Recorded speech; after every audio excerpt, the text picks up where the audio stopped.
In front of me is iPad from 2021, and let me show you how to change language on this device. So first of all, just open the settings, then find and select General, and click on Language and Region.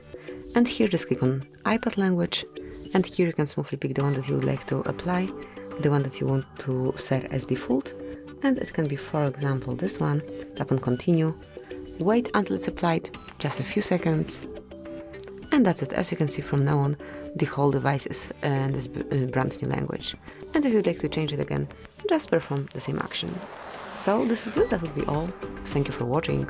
Please subscribe our channel and leave the thumbs up.